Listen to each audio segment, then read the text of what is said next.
Olá pessoal, boa noite. Sejam bem-vindos ao 360 da regularização de imóveis dessa semana. É, Era para ter sido ontem, né? Só que ontem eu tive um compromisso, como eu avisei aí no Stories, né? Eu tive um compromisso de um curso que eu estava fazendo e era online, então não tinha como adiar, né? Então acabou mais de 10 horas, quase 11 horas da noite. Eu resolvi transferir para hoje, né? Para a gente conversar um pouquinho aí, para eu entrar ao vivo aqui com vocês e responder algumas perguntas da minha audiência. Caso tenha alguém interessado em entrar ao vivo comigo, só mandar a notificação que vai ficar disponível aqui, eu aceito vocês, tá bom? Lembrando que nós estamos caminhando aí pelo provimento 150 do CNJ, né, que é a adjudicação compulsória extrajudicial. Na semana que vem, terça-feira, vai ser feriado, mas a gente tem que manter o compromisso aí no dia específico. Então, assim, vai ser feriado aqui na minha cidade, né? Porque vai ser aniversário da cidade, 24 de outubro, aniversário de Goiânia. A cidade está fazendo 90 anos, tá? Para quem não sabe. E é isso. Então, na semana que vem a gente continua com o caminhando pelo provimento 150, né? A gente está indo para a quarta parte. Olha só, serão 7 partes. A gente está quase finalizando aí. Se você não assistiu ainda alguma parte do Caminhando pelo Provimento 150 ou 149, que fala da uso campeão extrajudicial, recomendo muito que você vá lá aqui no Instagram ou no YouTube, dê uma olhadinha, que você vai gostar muito, vai ter muito conteúdo bacana para você estudar. Beleza? Se você quer aprofundar um pouco mais sobre esse assunto, se quer aprender um pouco mais sobre o uso campeão, sobre a adjudicação compulsória, Lucas, eu quero começar do início ao fim, como que eu faço? Aqui abaixo do link do YouTube, abaixo do vídeo no YouTube aqui, vai ter um link para você adquirir o meu e-book. Tá? O e-book sobre regularização de imóveis, que fala somente de uso campeão e adjudicação compulsória. Tá? Entra na página lá, vai ter um vídeo para você assistir, assiste o vídeo, verifica se está dentro da sua expectativa e o e-book vai chegar no seu e-mail. Tá bom? Então vamos aqui para a aula de hoje. Separei algumas perguntas aqui bem bacanas e outra.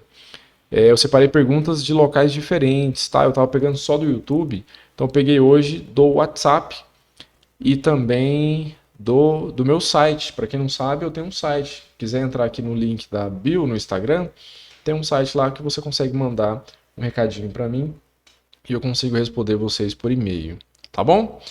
Pessoal, então vamos lá então, sem mais delongas aí, vamos começar aqui com as perguntas que eu separei pra gente, tá bom? A primeira é o seguinte, foi pelo WhatsApp. O Ricardo falou o seguinte: Olá, doutor, bom dia. Me chamo Ricardo e tenho uma dúvida. Meu cliente adquiriu um imóvel junto com dois irmãos em 1993, ou seja, aproximadamente 30 anos de posse. Os outros dois irmãos já faleceram há bastante tempo. Eu colocou entre parênteses mais de 7 anos. Dá para entrar com o uso campeão? Se sim, preciso pegar a anuência dos herdeiros dos irmãos falecidos? Entendi. Entendi seu caso. Doutor, olha, primeiro ponto. É possível regularizar através da uso campeão? Com certeza. Você tem aí 30 anos de posse. Tá? É claro que estou presumindo que você tenha documentação suficiente para comprovar esses 30 anos de posse. Tá? Esse é o primeiro ponto. Segundo ponto. Dois irmãos faleceram, né? É claro que você se atentou bastante aqui sobre a questão dos herdeiros. Porque, veja, se uma conta rápida aí, os dois irmãos falecidos, você não falou qual a data que eles faleceram, né? Mas assim, você falou que tem mais de 7 anos cada um. Mas se tem mais de 7 anos, eu teria que saber a data específica. Por que isso é importante? Você precisa saber se na data do falecimento, esses irmãos, eles tinham a prescrição aquisitiva aí dessa posse, tá? Se houve essa situação, seria interessante você pedir anuência sim dos herdeiros, tá? Para evitar qualquer tipo de nulidade, qualquer tipo de alguma situação que o cartório de registro de imóveis possa questionar, tá? Só que tem outra situação também. É possível você, junto aos herdeiros, solicitar aí uma questão como se fosse uma successio possessionis, que é o quê? Quando pela sucessão, mas aí no caso os irmãos teriam que ser herdeiro um do outro, que não é o caso, então não vai dar certo. Não, esquece essa parte que eu falei, não vai dar certo a sucesso de possessões. Isso dá quando há sucessão de posse entre herdeiros. Os irmãos, eles não necessariamente serão herdeiros necessários. Primeiro tem várias pessoas ali para herdarem aqueles bens, patrimônio, posse, inclusive, para depois tocar aí nos irmãos, tá? Mas enfim, dá para requerer uso campeão, tá? Dá para ser extrajudicial, inclusive. O que eu te recomendaria para você ficar atento? Primeira coisa é verificar a existência de litígio, tá? Se esses herdeiros, eles de alguma maneira possam esbarrar no procedimento, quererem exercer o direito deles, tá? A segunda coisa é caso eles estejam de acordo, caso eles concordem que esse seu cliente é o único proprietário do bem, o que eu acho difícil, tá? Porque se ele faleceu há muito tempo, embora eles não tenham exercido aí o direito de posse dele junto aos herdeiros, mas ainda assim pode dar problema, tá? Mas conversa com eles, tenta pegar uma anuência, tenta pegar uma concordância de todos os herdeiros. Esse seria o melhor dos cenários. Se você não conseguir, eu recomendaria para você analisar uma situação. Seu cliente está com urgência, ele está com pressa de resolver isso. Se ele não tiver com pressa, entra na justiça, entra com ação judicial, tá? Para evitar que dê algum problema aí. Ah, Lucas, mas você não defende o extrajudicial? Você não recomenda que a gente sempre vá para o extrajudicial? Pessoal, a gente tem que ser prudente, tá? O Dr. Ricardo me apresentou uma situação que pode dar problema. Se ele está me perguntando isso, é porque ele está com medo de dar algum problema aí. Ele está com medo de algum herdeiro vir manifestar o seu interesse. E é claro, o registro de imóveis, diante de uma situação dessa, indeferiria o pedido, tá? Esse procedimento se encerraria se caso algum dos herdeiros fossem lá no cartório e impugnasse o pedido, por exemplo, tá? Então ele está sendo prudente em perguntar antes de entrar com isso. Tá? O doutor nem perguntou se poderia ser extrajudicial ou não, eu que estou afirmando.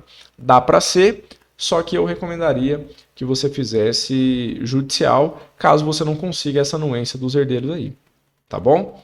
Esse seria um cenário mais seguro para que você não tenha nenhum problema aí futuramente. Na justiça, caso eles queiram se habilitar, eles vão se habilitar no processo, todo mundo vai lá no hall, chama para audiência e o juiz vai discutir o caso concreto. Tá? Ele vai dizer o direito ali com base nas provas que vocês apresentarem. Vai demorar mais? Vai. Só que você tem a certeza de que em alguns anos a decisão vai sair. Já no cartório, a decisão sai até muito mais rápido. Só que você pode fazer seu cliente gastar um dinheiro aí desnecessário e vai perder um pouco de tempo também. Tá? Então, assim, isso vale, pessoal. Essas perguntas são bastante interessantes porque a gente está na prática, né? Eu trago aqui para vocês situações práticas de outros escritórios que passam para que vocês tomem decisões aí mais assertivas e não cometam erros. Essa é a grande finalidade, né? Porque errar, todo mundo vai errar. Acontece que se você aprende com o erro dos outros, eu considero uma maneira muito mais vantajosa de você levar a sua advocacia. Por que passar pelo problema? Se alguém já passou e pode te ensinar, tá? Então, essas perguntas ajudam a gente a tomar decisões aí. Então, nesse caso do Dr. Ricardo, eu recomendo que você primeiro pegue a anuência desses herdeiros. Se não conseguir a anuência dos herdeiros, faça uma investigação aí na família, se o pessoal está interessado ou não. O grande problema disso é que você só percebe que a pessoa está interessada quando você entra com o procedimento ou com a ação. Porque daí elas estão numa sinuca de bico que elas têm que tomar uma decisão. Nossa, e aí, vou deixar perder? Eu vou atrás do meu patrimônio ou não? Se deixasse lá do jeito que estava, ficaria anos e anos e ninguém ia mexer com isso. Mas quando alguém mexe, aí o pessoal quer ir atrás para saber. De toda maneira, eles não estão errados se eles forem atrás, né? A única forma para esse seu cliente usucapi sozinho é se ele conseguir comprovar que ele tinha posse exclusiva do bem, tá? Se ele comprou... outra coisa que a gente tem que analisar que eu não tava me atentando. Você não falou aqui, Dr. Ricardo, mas eles compraram juntos. Mas você não falou se eles moravam juntos. Tá? Essa informação é importante.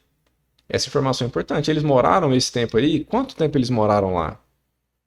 Tá? É importante você verificar isso aí, porque se eles só compraram juntos e apenas o seu cliente morou lá, aí não. Aí o seu cliente pode exercer o direito dele sozinho, tá? Eventual direito aí, você faz até um acordo com esses herdeiros aí sobre o valor que ele pagou e tudo. Mas a gente tem que discutir aqui a posse. Quem exerceu a posse? Os documentos de IPTU estão no nome de quem? Tá? É claro que você vai analisar, pela pergunta que você me fez, deu para perceber que você está atento aos detalhes, mas analisa isso também, se eles moraram juntos lá ou não. Beleza? Então vamos para a próxima aqui. Também veio do WhatsApp, a doutora Karine diz o seguinte: parabéns pelos seus vídeos, aprendendo muito por aqui. Obrigado, Karine. Eu gostaria de saber se posso entrar com o usucapião e a adjudicação extrajudicial juntos. Olha só. Pois meu cliente tem contrato de promessa de compra e venda quitado, mas parte do imóvel não está no contrato. São 2 imóveis, somente um está no contrato, mas tem posse de 2 imóveis. Me chamo Karine, sou de São Paulo. Doutora, situação complicada, hein? Vamos ver se eu entendi. O seu cliente comprou 2 imóveis, um deles tem contrato, que é a promessa que você falou que está quitada. O outro, aparentemente, ele também comprou, mas só tem a posse. E aí você quer entrar com a adjudicação compulsória, por esse que está com a promessa quitada, ok. E usucapião para o outro? Bom, a pergunta eu acho que é essa. Só que você falou aqui, posso entrar com usucapião e adjudicação extrajudicial juntos? Bom, vamos lá. Primeira coisa que eu preciso... Eu tomei um susto aqui na hora que eu vi essa pergunta inicialmente, porque primeiro a gente tem que esclarecer o seguinte, não dá para você entrar usucapião e adjudicação do mesmo imóvel, juntos. Tá? Isso aqui já está tranquilo, a gente não tem o que questionar sobre isso. Tá bom? Não dá para entrar com 2 procedimentos sobre o mesmo pedido. Lembra da litispendência? A gente tem que criar um nome aqui para extrajudicial dência, sei lá. Lembra que na faculdade a gente estudava sobre a litispendência, que na verdade é quando há 2 ações com a mesma causa de pedir, mesmo pedido e mesmas partes? Aqui é isso, pessoal. Nos cartórios também se aplicam isso, só que o nome não é litispendência. Não há nome, na verdade, né? Mas não dá para você entrar com 2 procedimentos do mesmo imóvel e situações distintas, não dá. Só que o caso dela aqui é interessante. Ela está sendo bem criteriosa em dizer que ele comprou com promessa de compra e venda, quitou a promessa, e nesse, aparentemente, ela quer entrar com a adjudicação extrajudicial. E no outro, ele não tem esse contrato e quer entrar com o usucapião. Tá? Doutor, um conselho. Verifica a possibilidade de entrar com o usucapião dos 2. Por que disso? Vai ser mais barato para o seu cliente e provavelmente ele vai ter os requisitos para o usucapião dos 2 lotes. Tá? Outra coisa, verifica, claro que você tem esses detalhes, mas se forem contíguos, se for um imóvel do lado do outro, dá para você inclusive requerer numa ata notarial só, tá? Na usucapião. Daí você faz a usucapião dos 2 lotes, esquece a adjudicação compulsória, porque daí você vai ter que pagar ITBI, tá? Que é o imposto de transmissão. Mas se forem lotes separados, não forem um do lado do outro, dá para entrar com o usucapião dos 2 juntos? Até dá. Só que você vai ter que fazer 2 atas notariais. Tá? Porque o provimento fala para nós que a ata notarial ela pode ser solicitada em caso de 2 imóveis, né? Mas se eles estiverem em conjunto, se eles estiverem ali contíguos. Daí dá para fazer em uma ata notarial só. Mas se eles estiverem separados, você vai ter que requerer uma ata notarial para o imóvel A e outra ata notarial para o imóvel B. Se eles estiverem separados e não forem contíguos. Tá? Eu recomendaria que você fizesse isso. Vai ser mais barato. Tá? Ah, Lucas, meu cliente tem o compromisso de compra e venda. Eu percebi que tem os requisitos da adjudicação compulsória. Ele tem a prova da quitação. Eu entendo. Eu entendo isso. Só que nós não precisamos ser tão literais assim. Perceba que, eu falo isso mais no meu e-book, mas perceba que a adjudicação extrajudicial e a usucapião extrajudicial, eles têm uma linha muito tênue. E que linha tênue é essa? Ambos normalmente têm posse pelo tempo exigido. Ambos têm comprovante de IPTU no nome da pessoa, tá? E basicamente os requisitos estão preenchidos. Não precisa você ser tão criterioso assim e ir direto na adjudicação, porque a pessoa tem a prova do pagamento, tá? Outra situação. Claro que você deve ter verificado isso, mas eu preciso dizer, porque eu lembro disso toda vez que chego diante de um caso para uso campeão, que é verificar se não há outra forma de regularização, que seria a forma ordinária no caso. Tá? Então o que você tem que fazer? Se você já fez, ok, mas se não fez, fica a dica. Você tem que verificar se essa empresa ou essa pessoa que vendeu esse imóvel, prometeu vender no caso, tem condições de solicitar não, outorgar a escritura pública para o seu cliente.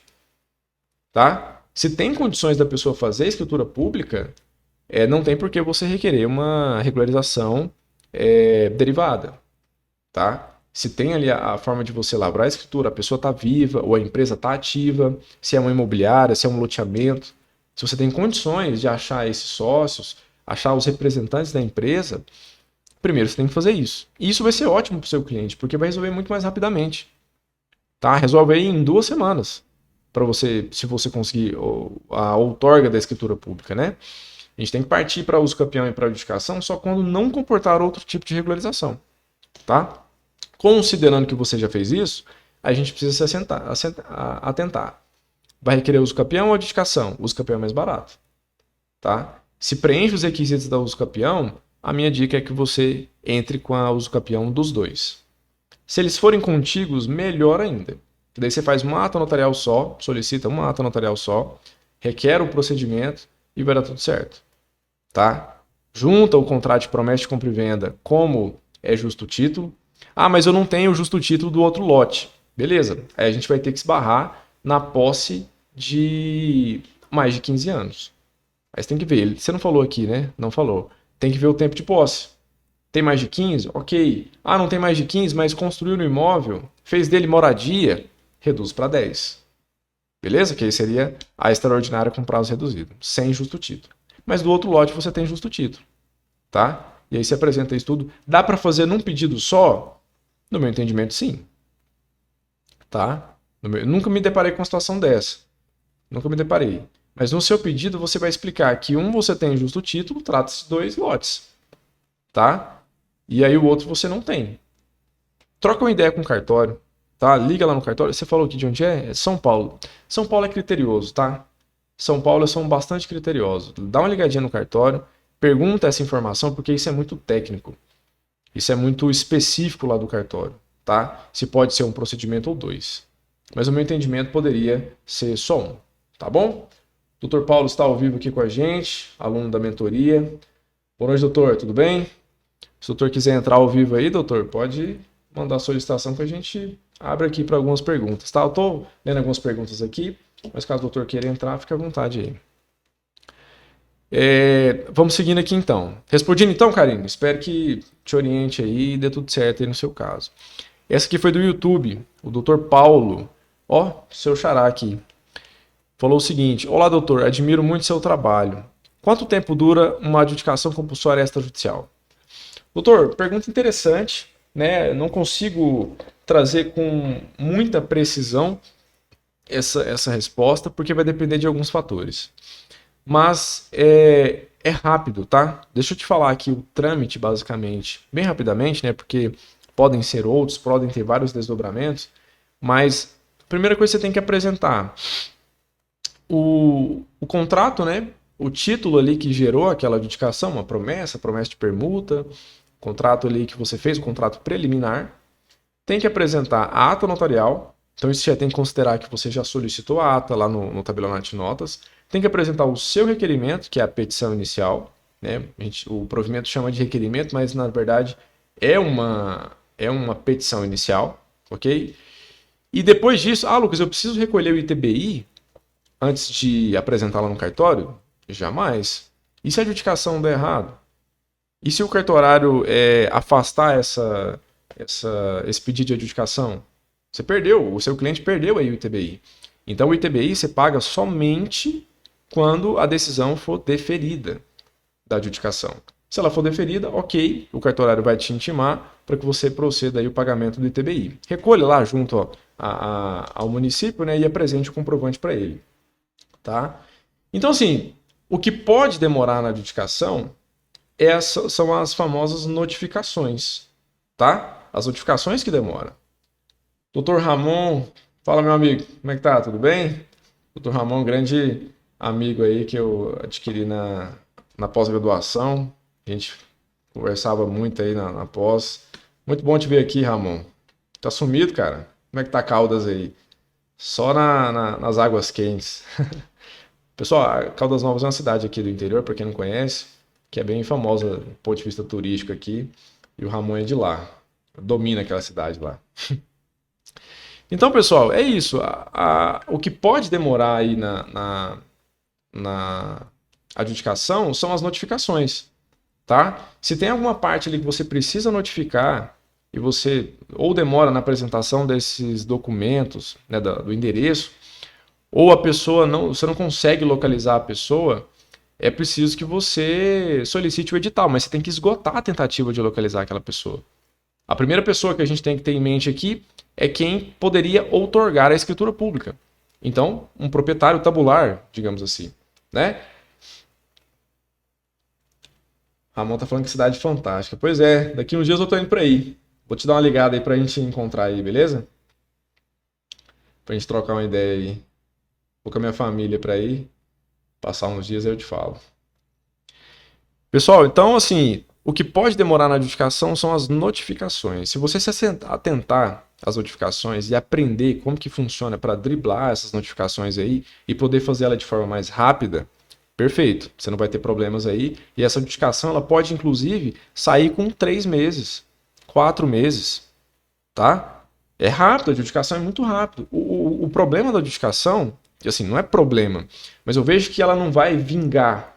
Ela não vai assim igual ao Usucapião, por exemplo, vingou desde 2016, né, que vem dando certo aí demais. A adjudicação, o problema dela é que a maioria dos procedimentos de adjudicação, anota isso aqui, se quem estiver estudando, anota isso aqui que você vai ter um insight muito grande agora. A maioria dos procedimentos de adjudicação compulsória, eles preenchem os requisitos da Usucapião. Então, se preenche os requisitos da Usucapião, por que você vai fazer seu cliente pagar o ITBI? Ah, Lucas, mas a gente não vai estar driblando o fisco, a gente não vai estar fazendo uma manobra tributária aí, a Receita Federal não pode ir atrás disso. Pessoal, são requisitos legais. Se o legislador estipulou que a pessoa com 10 ou 15 anos de posse comprovou ali o pagamento do imposto, demonstrou o ânimo de dono no imóvel, vai poder usucapi? Quem sou eu para falar que você não pode, seu cliente não pode? Tá? A adjudicação compulsória nada mais é do que uma transferência forçada pela falha de uma das partes em não outorgar o título de proprietário. Só que isso também acontece na usucapião. Também há uma falha ali de transferência. Às vezes, né? Às vezes pode ser que não haja um liame entre o proprietário tabular e o seu cliente, por exemplo. Quando há, ótimo, você notifique e dá mais certo. Mas a maioria dos casos não há. Então veja que, em alguns casos, vai caber tanto a adjudicação quanto o usucapião. É preciso que você analise junto ao seu cliente se ele preenche os requisitos da usucapião, tá? E faça isso de forma mais tranquila, ok? Mas respondendo aqui, então, é basicamente uns 6 meses, tá? Jogando alto aí, se tudo der certo e você conseguir demonstrar. Ah, mas demorou porque teve que ter notificações aí dos proprietários tabulares, eu tive que demonstrar várias vezes no cartório. Então, aí, tá vendo? Você tem que fazer isso antes, você não tem que esperar o cartório te provocar. Você entendeu? É por isso que é interessante que você estude o procedimento. É por isso que é interessante você acompanhar todas as aulas que eu estou dando aqui sobre adjudicação e sobre usucapião, para que quando você chega no momento de apresentar o pedido ao cartório, você já tenha feito várias diligências e apresente tudo na petição inicial. A maioria dos advogados fazem o quê? Deixa o cartório te intimar, deixa o cartório notificar você, para que você cumpra determinada situação, proceda à notificação, faça determinada situação. Por que você não faz isso antes? Em grande medida você não faz porque não tem conhecimento. Vou rasgar o verbo aqui. Às vezes o advogado ele quer pegar o cliente, quer fazer a situação, mas ele não tem conhecimento completo daquilo. Tá? E eu estou aqui de portas abertas para vocês, ensinando o procedimento de adjudicação extrajudicial e usucapião extrajudicial para que você não cometa esses erros. Porque na hora que você chega lá no cartório de imóveis, você apresente tudo na petição inicial. Tudo. E aí vai facilitar e, inclusive, o tempo vai encurtar também. Perfeito? Eu falo tudo isso no meu e-book. Para quem quiser dar uma olhada, tá aqui no link abaixo aqui do vídeo no YouTube ou no link da bio no Instagram. Tem o passo a passo completo lá, tanto da adjudicação quanto da uso campeão, para que você não cometa esses erros aí. E encurte cada vez mais esse pedido para o seu cliente. Perfeito? Então vamos seguir aqui para a próxima. Essa veio do site. Para quem não sabe, eu também tenho um site e lá tem uma forma de você mandar uma mensagem para mim e me fazer perguntas. E o Dr. Pedro me diz o seguinte: boa tarde, doutor. Meu cliente tem todos os requisitos para adjudicação extrajudicial. Olha aí, mais outra situação desses dois casos. Meu cliente tem todos os requisitos para adjudicação extrajudicial, mas está achando caro. Posso entrar com a uso capião? E se der errado, entrar com a adjudicação compulsória? O cartório orienta qual o melhor instituto? Olha, já está quase respondido, né? Porque a gente estava conversando sobre isso e eu nem tinha notado que essa pergunta também era desse jeito. Meu cliente tem todos os requisitos para a adjudicação extrajudicial, mas está achando caro. Caro por conta do ITBI. Ele também vai ter que pagar uma escritura, que na verdade é uma ata notarial, vai ter que pagar o ITBI e o registro. E as notificações ainda. Tá? O uso campeão também tem notificação, mas não tem ITBI. Se a gente está falando aí de 2%, imagina se o imóvel vale $500 mil. Você entende que é caríssimo para o cliente pagar uma situação dessa? Você vai ter que fazer o que eu acabei de orientar. É verificar se tem os requisitos para que você possa entrar com o uso campeão também. Tá? Que você vai entrar com o uso campeão e não com a adjudicação. Essa é a melhor saída. Ah, Lucas, então quando que a adjudicação ela vai ser vantajosa? Você está falando para mim que se comporta os dois institutos, eu entro com o uso campeão. Perfeito. Você vai entrar com a adjudicação em alguns casos específicos. Tá? Eu vou dizer um deles aqui. Vamos imaginar a seguinte situação. Seu cliente comprou um imóvel, promessa de compra e venda. Ele não foi atrás da imobiliária para outorgar a escritura no momento que ele quitou. Passou-se os anos, e aí agora ele quer o título de propriedade porque ele quer vender. Isso valoriza o imóvel, etc. Você já conhece a história. E aí, só que ou ele tem algum impedimento de ir lá e solicitar, ou a própria imobiliária está se negando. Ela está se negando. Ok? E a gente sabe que isso cabe facilmente à adjudicação. Se você entra nesse caso específico, onde tem possibilidade de você regularizar de outra forma, que seria outorgando a escritura pública, o cartorário vai identificar isso. Se você entra com o uso campeão, ele fala, mas peraí, você comprou esse imóvel de quem? Aí vai estar lá, imobiliária fulano de tal. Cadê a imobiliária fulano de tal? CNPJ, empresa ativa, endereço, tá lá. Telefone, tá lá. O cartório de registro de imóveis vai fazer o quê? Vai ligar para esse local, vai falar assim, olha, estamos aqui com um caso, vai conversar com o representante da empresa. E aí vai identificar que, na verdade, não é que você está usucapindo o terreno, você não quis regularizar de outra forma. E no provimento 149 da usucapião extrajudicial, que era o 65, agora é o 149, ele determina que o registro de imóveis ele tem que impedir pedidos de usucapião que tentam burlar as transmissões. Se há uma forma de você regularizar por meio da escritura pública de compra e venda, não vai ter como você entrar com o usucapião. Tá? Ah, mas aí sobrou a adjudicação compulsória. Olha o que acontece no procedimento de adjudicação compulsória. A primeira coisa que o tabelião de notas... tabelião não. Primeira coisa, o tabelião faz isso também, mas o registro de imóveis vai fazer com mais propriedade. A primeira coisa que o registro de imóveis faz no procedimento de adjudicação compulsória é tentar notificar a empresa, aquela representante ou aquela pessoa, para que ela outorgue o título de escritura pública. Então veja que a gente não está indo para uma via paralela, você está tentando fazer o correto. Se a empresa se negar a outorgar aquela escritura, aí sim a adjudicação vai ser registrada. Inclusive, quando você notifica o proprietário tabular, a empresa ela é intimada a comparecer no tabelionato em 15 dias. Olha que louco isso. Você está falando para a empresa, olha, você vendeu o imóvel para mim, está aqui a prova de pagamento, você vai ficar intimado a comparecer no tabelionato tal dia, tal hora, para outorgar a escritura pública. Se a pessoa não comparece, não vai gerar nenhuma penalidade, claro que não. Só que isso vai permitir que você seu cliente tenha o título de propriedade registrado. Você cumpriu o que determina a lei, você foi no caminho correto. Entende que não é todo caso de adjudicação que vai caber a uso capião? Tem que ver se teria como resolver de uma forma ordinária. Tá? Por isso que eu falo, é uma linha muito tênue. Se tem uma forma de regularizar por escritura pública, opa, pensa na adjudicação. Ah, não sei nem quem vendeu, foi várias sessões e não tem como achar a empresa, está com dificuldade de achar essa empresa para localizar. Beleza, aí você faz a uso capião. Tá? Aí você faz a uso capião. Porque de fato não vai ter como você ou resolver isso de forma ordinária. Perfeito? Então, doutor, a melhor situação é você primeiro investigar, tá? E aqui você falou, né? Meu cliente tem todos os requisitos para adjudicação extrajudicial, mas está achando caro. Posso entrar com o uso capião se der errado? Você vai ter que fazer o que eu acabei de falar aqui. Fazer essa investigação. Se tem como resolver pela escritura pública, o caminho correto seria a adjudicação. Fala para o seu cliente aí tentar pagar esse valor e não vai ter jeito. Porque se você entra com o uso capião, além dele ter que pagar ata notarial, vai ter que pagar você, vai ter que pagar uma série de documentos aí para emitir, aí chegar lá no cartório de direito de imóveis, toma uma decisão falando que não é a via indicada e o procedimento se encerra. Aí você vai ter que fazer o quê? Ou entrar com a adjudicação extrajudicial ou extrajudicial. De todo jeito vai ter que voltar para o mesmo caminho. Entendeu? Espero que tenha respondido aí e que dê tudo certo para você. O Dr. Paulo mandou uma pergunta aqui, deixa eu responder ele aqui, mandou no Instagram. Doutor, no caso de escritura de venda de imóvel, foreiro e a união e o CAT e a transferência para a SPU são documentos essenciais, correto?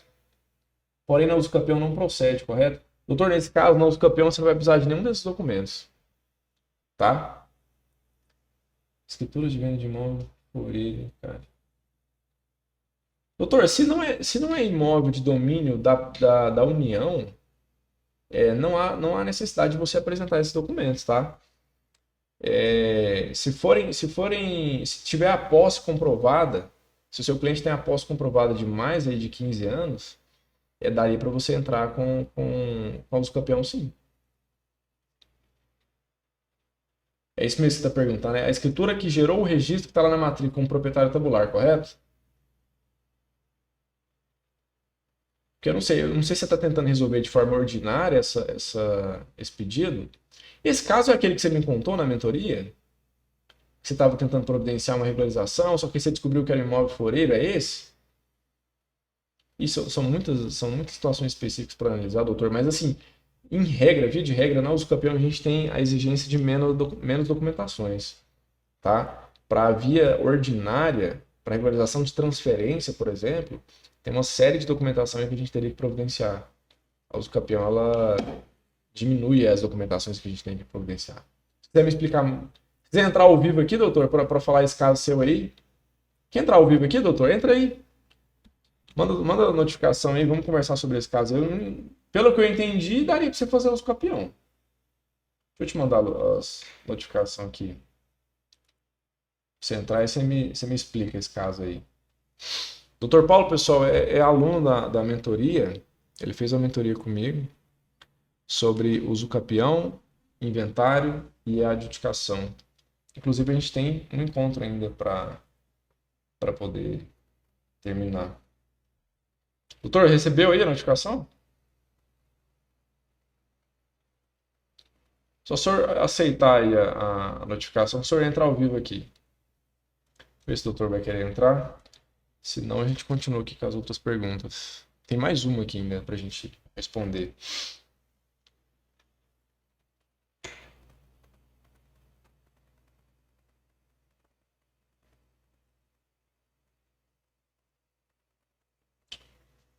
Doutor, você consegue mandar aquela solicitação ou o doutor não quer entrar? Eu nem sei se vai querer entrar, né? Tô aqui mandando. É porque realmente pelo que eu entendi, daria pra você fazer dessa forma, pela uso capião. Já se fosse uma regularização ordinária, elaborar a escritura ou pedir algum pedido e tudo, aí eu não. Tem que investigar uma série de documentação. Ver se o Dr. Paulo aqui aceita o convite. Doutor, o senhor sabe aceitar aí ou o senhor não quer entrar? Só me fala aí para mim dar continuidade aqui.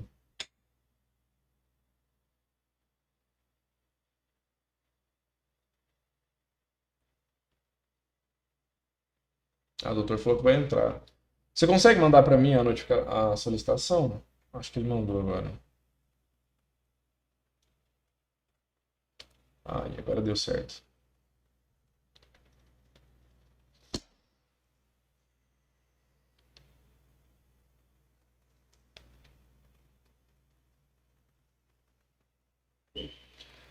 Doutor Paulo, boa noite. Você consegue mandar para mim a solicitação? Acho que não. Uhum. Doutor, tá me ouvindo? Sim, sim, estou ouvindo. Ah, perfeito. Boa noite, tudo bem? Tudo jóia. Maravilha. Pessoal, para quem não sabe, o Dr. Paulo é meu aluno aí na mentoria, a gente está aí caminhando alguns dias. O Dr. Paulo também é aluno do e-book, tá? Pessoa bastante dedicado aí nos estudos. Quis agora dominar a regularização de imóveis, né, doutor? Sim, Tem que se estudar, porque senão não vira não. verdade. Estamos Doutor, aqui na então, luta. eu respondi o seu caso aí? É isso mesmo? Que eu entendi? Na realidade é o seguinte, pela regularização ordinária,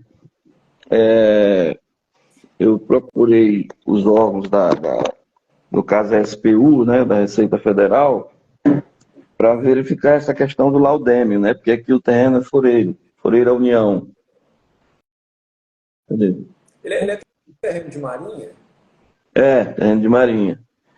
E porque aqui é uma ilha, né? E algumas áreas são terrenos Floreira União e outras áreas não, são terrenos que já foram regularizados, né? E essa questão que eu tive lá na SPU, na Receita, para resolver, o débito desde 2010 para cá, de outros. Você está entendendo? Não? Pode falar. De outros poceiros, né? De outros, que na realidade foi de uma incorporadora, de uma construtora incorporadora que vendeu para uma pessoa e essa pessoa registrou no nome dela, mas não foi pago o laudêmio na época. Entendi. E aí vem todo esse período até agora, já tem situações que está na Procuradoria da Fazenda Nacional. Entendi. E aí, quer dizer, para regularizar, o meu cliente teria que ou ele pagar, ou ele procurar as pessoas que foram proprietárias anteriores para regularizar, pagar esse débito para ele, né? Eu não sei se ele vai conseguir isso. A questão do laudêmio, ele é exigido tanto para imóveis públicos quanto particulares, se eles forem aí terrenos de marinha. Você deve ter pesquisado, você viu isso, né? Acontece que débitos tributários, eles não são necessários que você quite eles para que você entre com o campeão. Já na transmissão ordinária, que seria a compra e venda, você vai ter que quitar. Então, assim, você vai ter que fazer uma investigação no seguinte sentido. É possível regularizar pelo campeão? Ele tem a posse necessária? Se tiver, perfeito. E se esses débitos não forem dele, por exemplo, forem do imóvel, tem alguns débitos que são obrigações do próprio terreno. Elas vão acompanhar a coisa. Sim. Entende? Então, mesmo que ele consiga a usucapião, esses débitos ainda vai recair sobre o imóvel. Se forem obrigações do terreno. Se não forem obrigações nesse sentido, aí você conseguiria afastar. Por exemplo, a empresa que tinha o imóvel antigamente está sofrendo execução e tem uma indisponibilidade na matrícula, por exemplo. Se o seu cliente usucapice, após ele registrar o nome dele, ele conseguiria fazer um pedido ao juízo emissor daquela ordem para afastar aquela indisponibilidade, porque daí não teria nada a ver com o seu cliente. Isso não seria uma obrigação que acompanhava o imóvel. Já o que vincula o imóvel, como é um imóvel foreiro, né, questão ali de marinha, vai ter que pagar laudêmio, toda a transmissão e tudo, isso são obrigações que acompanham o imóvel. Então, futuramente, vai ter que mexer com isso. Mas a propriedade ele teria, que hoje ele não tem, no caso, né? Sim. Então, acho que a melhor saída para vocês aí é os campeões, porque daí você poderia, por exemplo, lá na frente, parcelar essa dívida. Sim. Porque tem a multa do... Que multa?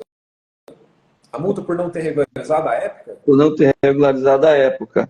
Entendi. Seria em torno de 5 mil, aí a outra multa para regularizar do nome do proprietário para o meu cliente, mais em torno de 5 mil, né? Na verdade, o Laudemir, né? O senhor deve ter ouvido, tem determinadas situações que é muito melhor resolver pelo uso campeão. Se tem os requisitos, você não vai ter que esbarrar em um monte de coisa. Claro que tem algumas aplicações que ele vai ter que fazer, não tem jeito. Mas, pelo menos, ele vai ter a propriedade garantida, entende? Certo. O primeiro tabelionato que eu procurei, ele foi mais criterioso, mas eu achei difícil conseguir fazer o uso capião por lá. Procurei um outro cartório que já achei mais flexível. Você está falando para ato notarial, né? Para fazer a escritura. Você está... Peraí, né? Você está falando de uso capião? Você está falando Você está falando da regularização ordinária, seria fazer a venda e compra? Isso. Ah, entendi. Não é... Não, eu digo quando... Pode falar. E quando eu procurei o outro tabelião, foi essa situação da regularização pela via ordinária, e aí eu suscitei a questão do uso capião, eu já senti uma flexibilidade maior para fazer. Não, perfeito. Se tem os requisitos, se o seu cliente tem ali a posse necessária, não perde tempo não. Regulariza no nome dele, e aí depois essas questões são todas acessórias, entende? São questões administrativas, tá? Sim. Nada vai impedir seu cliente ter a propriedade. Uma coisa é a propriedade dele, outra coisa são débitos do imóvel, que alguns acompanham, Sim. e outros você consegue afastar. Tá? Inclusive, eu estou com um cliente, por exemplo, que ela pensou em pedir a escritura pública da imobiliária que ela comprou, só que tem 3 indisponibilidades na matrícula do imóvel. Daí eu estou investigando o que dá para resolver no caso dela. Porque não dá para otorgar a escritura pública porque o imóvel está indisponível. A empresa está toda ferrada, tem várias indisponibilidades determinadas, tem várias penhoras, vários processos acontecendo. Só que uma coisa que eu observei muito interessante, eu até compartilho com todos aqui. Ela adquiriu o imóvel, a abertura da matrícula, se deu em 2008. Ela adquiriu o imóvel em 2009, um ano depois que a empresa, né, abriu aquela matrícula, fez o loteamento e tudo. E na época que ela adquiriu, não tinha nenhuma indisponibilidade, não tinha nada. Ela tem um contrato que promete compra e venda, tá? Não transformou isso em escritura, não foi atrás, e as indisponibilidades foram agora de 2016 para frente. Ou seja, essa indisponibilidade nada tem a ver com ela. Está impedindo ela de ter o título de propriedade. O que a gente vai fazer? Estou investigando ainda, mas provavelmente a gente vai tentar ou uma uso capião, para tentar afastar essas disponibilidades depois, porque nada tem a ver com o imóvel, ou entrar até mesmo com um pedido aí direto ao juízo da ordem, para poder afastar essa disponibilidade e solicitar que a empresa outorgue a escritura pública. Né, que seria um caminho mais rápido aí, fazer um pedido liminar. Está vendo que tem obrigações que acompanham o imóvel e tem obrigações que não acompanham. A gente tem que ficar ligado nisso aí para poder, de fato, saber como regularizar de forma mais rápida e fácil também, né? Porque não dá para só pensar na questão da viabilidade. Tem que ver se é rápido também. Às vezes o cliente está com pressa e aí acabou, né? Não tem o que pensar em fazer. Entendi. Mas era isso então, né, doutor? Isso. Então, perfeito, então. Fica aqui à disposição. Tem outra situação, né? Depois eu vou conversando com o senhor. Não, beleza, então. Tem mais uma perguntinha aqui para resolver aqui que me mandaram aqui, se eu não me engano, foi no... Deixa eu abrir novamente, até fechei aqui. Mandaram no WhatsApp. Aí o senhor fica ligado aí na live também, que a gente está quase terminando aí, mas... Doutor, depois a gente tem que marcar, viu? Próximo encontro aí a última aula. Faltando um aí pra gente encerrar o bate-papo aí. Ah, doutor, fala pro pessoal aí, o que você achou do e-book da regularização de imóvel? Eu estava comentando ele sobre aqui agora. O que você achou? Muito bom, muito bom. Bem objetivo, sabe? Com um ensinamento mesmo bem prático. Você só não aprende se não quiser. Só não aprende se não quiser. Mas é muito fácil com o e-book. Você vai, lógico, complementando com outros materiais aí que vai ajudando, se você quiser ver outras coisas, aprofundar outras coisas. Mas o e-book é muito bom mesmo. Eu gostei demais. Estou gostando muito. Não, bom demais. O senhor está com ele aí na mão? Tô aqui. Mostra pro pessoal aí, para quem quer dar uma olhadinha. Inclusive, pessoal, na primeira página do e-book eu falo pro pessoal imprimir. É a primeira coisa que o Dr. Paulo fez. Que realmente é muita coisa. Olha lá. É. Cadê a capa dele, doutor? Só mostra a capa pro pessoal aí. A primeira capa. Que, inclusive, vai ser atualizado, tá, doutor? Assim que for atualizado, eu te encaminho para o senhor baixar ele atualizado, tá bom? Aí, pessoal, esse é o e-book, tá? Eu recomendo que o pessoal imprimam, né, e façam a impressão para poder estudar, escrevendo. Tem várias anotações, tem várias partes para você anotar o que você quiser. Isso é muito importante, porque o conhecimento você não adquire só lendo. Você precisa fazer. Tem vários exercícios no e-book, inclusive, para você praticar mesmo o estudo ali. Isso é muito importante. Muito bom mesmo. Obrigado pela sua participação aqui, tá, doutor? A gente vai conversando aí, fica à disposição lá, tá? Tá bom. Um abraço, até mais. Um abraço, querido. Vamos continuando. Doutor, você só fecha aí para mim aí, por favor, e depois abre novamente, porque aqui eu não consigo encerrar. Se eu encerrar, acho que vai encerrar a live. Tem que aprender mais, mexer um pouco nisso. Obrigado aí pela sua participação, tá? Pois é, pessoal, o Dr. Paulo aí, aluno da mentoria, aluno do e-book, está estudando nossos conteúdos aí, está bastante contente. Se você quer dar uma olhada no e-book, vai aqui no link abaixo nesse vídeo no YouTube ou no link da bio no Instagram, que você vai ter acesso ao e-book também. Vamos aqui então para a última pergunta de hoje, que veio para mim pelo WhatsApp. A doutora Andressa disse o seguinte: estou com o uso campeão judicial em curso, muita lentidão do judiciário. Eu posso pedir para encerrar o processo judicial e ir para o cartório? Qual o valor? Aproveita provas? Falta notificações dos confrontantes por edital. Não localizei eles. Me ajuda. São várias situações aqui, né? Vamos tentar fazer uma resposta completa aí pelo que ela me perguntou. Ela está com o uso campeão em curso, quer pedir desistência. Primeira coisa, é possível? Sim, é possível. Você tem que aí fazer o pedido de desistência junto ao processo aí, tá? Para que encerre e você consiga entrar com o uso campeão extrajudicial. O que você perguntou? Eu posso pedir para encerrar? Você pode encerrar, só fazer um pedido formal aí, que o juiz vai encerrar o processo aí. Qual que é o valor? Bom, aqui já entra a situação se compensa ou não, tá? Porque daí o que você vai ter que fazer? Você vai ter que adequar esse pedido seu ao uso campeão extrajudicial. Por isso que eu falo para vocês cobrarem valores diferentes, tá? Valores diferentes. Tanto na uso campeão quanto na uso campeão judicial e extrajudicial, porque são procedimentos diferentes, tá? Se você está na notificação aqui dos confrontantes, você deve ter apresentado toda a documentação. Só que tem um documento que na uso campeão extrajudicial é exigido, que na judicial não é exigido, que se chama ato notarial. Então, de qualquer maneira, você vai ter que solicitar a lavratura da ato notarial. E aqui vai dar um problema, porque o escrevente vai ter que ir lá no imóvel, vai ter que fazer diligência. É claro que você vai aproveitar tanto as provas de posse, que você já apresentou no processo judicial, só que a ata notarial é indispensável. Você vai ter que solicitar a ata notarial para que haja esse procedimento. Então, o valor, o que você vai gastar mais aqui vai ser o valor da ata notarial, basicamente. Tá? E cópias, eventualmente, que se você precisar. Mas você pode declarar elas autênticas, então não tem nenhum problema. Então, vê o valor da ata notarial aí no seu estado e vai ser esse o custo que você vai ter. Aproveita provas? Sim, aproveita. Tá?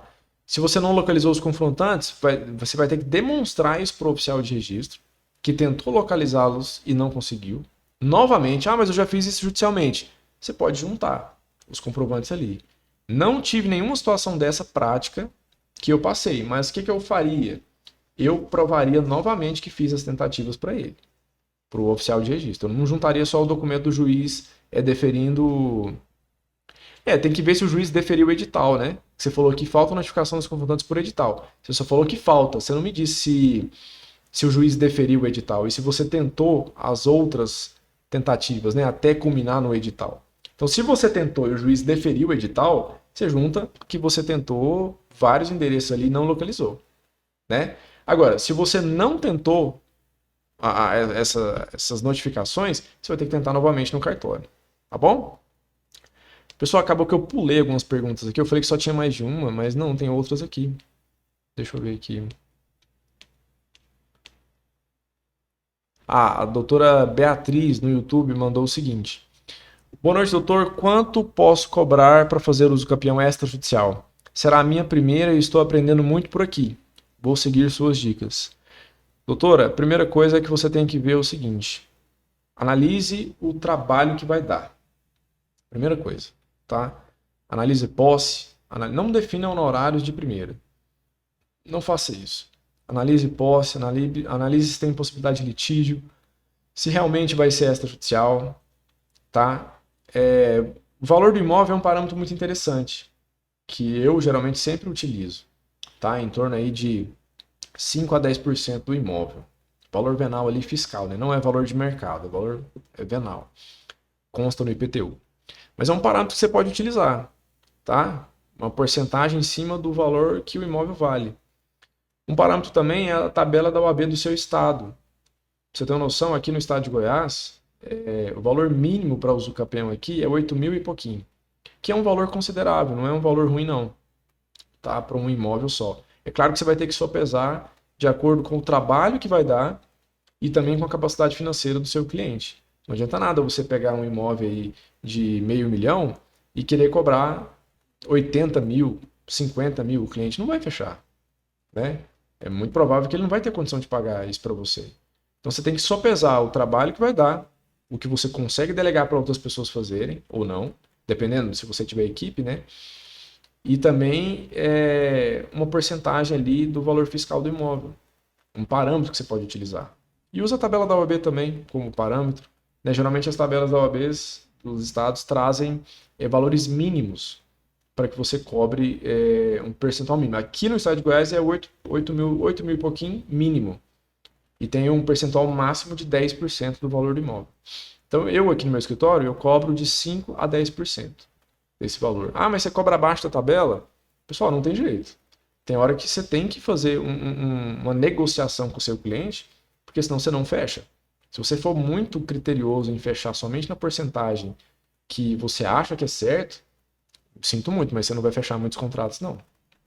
Você tem que analisar. E assim, a minha experiência com o uso campeão, já tem bastante tempo aí que eu estou nessa, eu identifico que tem vários perfis de clientes. Tem cliente que tem muito dinheiro e é difícil para pagar. Tem cliente que não tem dinheiro nenhum, mas paga numa velocidade que você fica até assustado. Então tem que sopesar mesmo, porque cada caso vai ser um caso. Não dá para você aplicar o mesmo critério para todos. É isso que eu aprendi caminhando nesses anos todos aí que eu uso campeão. Não dá para aplicar o mesmo critério para todos. Por quê? Primeiro porque cada uso campeão é diferente. Cada caso de uso campeão tem uma posse diferente. Cada documento do cliente é um documento diferente. Então não dá para você estipular um parâmetro. Ah, tem uns que parecem. Beleza, parece. Mas a família da pessoa não parece. Vai ter que notificar algumas pessoas. Tem que ver se tem herdeiro. Tem que ver se tem que regularizar para o inventário. Então cada situação é diferente. Mas use parâmetros de porcentagem. É o que eu recomendaria. Tá? E você verifica o que dá para delegar para outras pessoas e o que dá para você fazer sozinha. Perfeito? Pessoal, estamos encerrando então mais um 360 da regularização. Queria agradecer a todos aqui que estiveram presentes, tanto você que está assistindo o gravado, que ficou aqui até agora comigo. Sinal de que você quer aprender muito sobre o uso campeão, sobre inventário, sobre adjudicação compulsória. Tá? Regularização de imóveis permite que você alcance aí muitos honorários, mas é preciso dedicação, é preciso estudar e é o que você precisa fazer para isso. Se você quiser avançar na regularização de imóveis, adquira o nosso e-book que está aqui no link abaixo, tá? No link do YouTube, no vídeo do YouTube que você vai ver um link abaixo. E no Instagram, você pode ir no link da bio aqui e você também vai ver esse e-book. Ah, Lucas, o que vai ter o e-book? Entra lá no link que tem um vídeo explicativo e mostra tudo que tem no vídeo. Perfeito? Nos vemos na semana que vem, na quarta parte da adjudicação compulsória extrajudicial. Obrigado pela presença de todos aí. Nos vemos numa próxima. Valeu!